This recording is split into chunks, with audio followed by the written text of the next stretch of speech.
আসসালামু আলাইকুম, স্বাগতম সবাইকে। আপনাদের বহুল কাঙ্ক্ষিত একটি টপিক যে নর্থ ওয়েস্ট পাওয়ার জেনারেশন NWPGCL এর ওয়ার্ক অ্যাসিস্ট্যান্ট বা কার্য সহকারী পদের কোশ্চেন প্যাটার্ন নিয়ে বিশ্লেষণ, মানে প্রিভিয়াস কোশ্চেন কিরকম ছিল। আপনারা স্ক্রিনে একটি কোশ্চেন দেখতে পাচ্ছেন। এটি এর আগে হয়ে যাওয়া নর্থ ওয়েস্ট পাওয়ার জেনারেশনের ওয়ার্ক অ্যাসিস্ট্যান্ট পদের কোশ্চেন আমরা যতদূর জানতে পেরেছি, ঠিক আছে।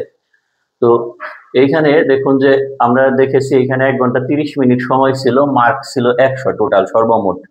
কোশ্চেন সমস্ত কোশ্চেনই শর্ট কোশ্চেন টাইপ ছিল, MCQ ছিল না যে সংক্ষেপে লিখা এরকম কোশ্চেনের প্যাটার্নে আপনারা দেখছেন। তো বাংলা থেকে ছিল 7 মার্ক, মানে 7টি কোশ্চেন, ঠিক আছে। এবং আপনার হলো এখানে মার্ক পার কোশ্চেনে 1 মার্ক করে 7টি কোশ্চেন 7 মার্ক। এরকম ইংলিশেও ছিল 8টি কোশ্চেন 8 মার্ক। পাওয়ার সেক্টর মানে বিদ্যুৎ খাতে ছিল 5টি কোশ্চেন, মানে টোটাল হলো 1 মার্ক করে 5 মার্ক।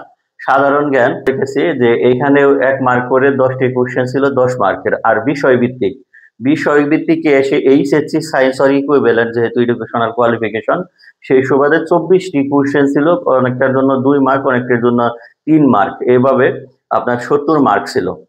বিষয় ভিত্তিকে এসে যে অনেক মার্ক 70 মার্ক, এবং হলো যে আপনার যেহেতু এখানে 24টি কোশ্চেন।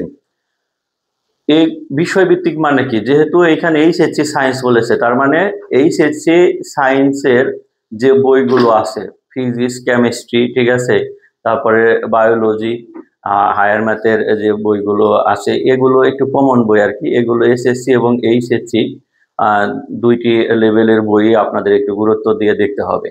কোশ্চেনের প্যাটার্নে যেই সব ম্যাথগুলো বা কোশ্চেনগুলো ছিল, সেগুলো রিলেটেড কোশ্চেনগুলো থেকে একটু ধারণা নিতে পারেন, ঠিক আছে। সবার জন্য শুভকামনা। আল্লাহ হাফেজ।